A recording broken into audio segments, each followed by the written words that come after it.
السلام علیکم ورحمۃ اللہ۔ ریختہ چاند کے ناظرین، آج ہمارے ساتھ دنیا اردو ادب کے بہت خوبصورت اور مزاح کہنے والے شاعر موجود ہیں،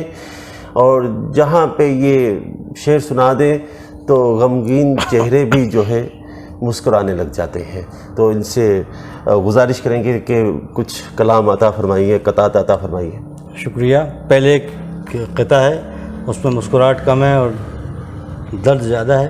لیکن اس کے بعد بقیہ قطعات میں سناتا ہوں۔ اور یہ ہمارا المیہ ہے کہ جب کوئی ہمارا بڑا فنکار دنیا سے چلا جاتا ہے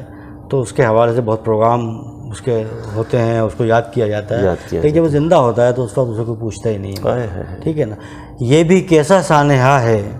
اہل فن کے ذیل میں، یہ بھی کیسا سانحہ ہے اہل فن کے ذیل میں، ہم بھلا دیتے ہیں دل سے ہر بڑے کردار کو، ہم بھلا دیتے ہیں دل سے ہر بڑے کردار کو، اور ہم تو وہ ہیں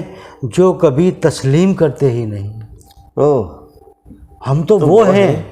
جو کبھی تسلیم کرتے ہی نہیں، جب تلک دفنا نہ دیں ہاتھوں سے خود فنکار کو، ہم تو وہ ہیں جو کبھی تسلیم کرتے ہی نہیں، جب تلک دفنا نہ دیں ہاتھوں سے خود فنکار کو۔ یہ ایک المیہ تھا، اس لیے میں اس کو چاہا کہ میں آپ تک آپ کی بات پہنچا دوں، مطلب۔ اور یہ کہ ایک قطعہ اسی حوالے سے، اس کے مطلب مزاح کے حوالے سے عطا فرمائیے کہ ایک قطعہ اس کا عنوان ہے خواہش، اور بریکٹ میں لکھا ہوا ہے ہر شوہر کی خواہش، ہر شوہر کی خواہش۔ اچھا، کہ اس کو میکے سے بلا کے لاؤ کل، اس کو مائکے سے، اس کو میکے سے بلا کے لاؤ کل، حکم ماں ہے دیکھیے کیا حال ہو، کیا حال، حکم ماں ہے دیکھیے کیا حال ہو، گر پڑا سجدے میں اور مانگی دعا، گر پڑا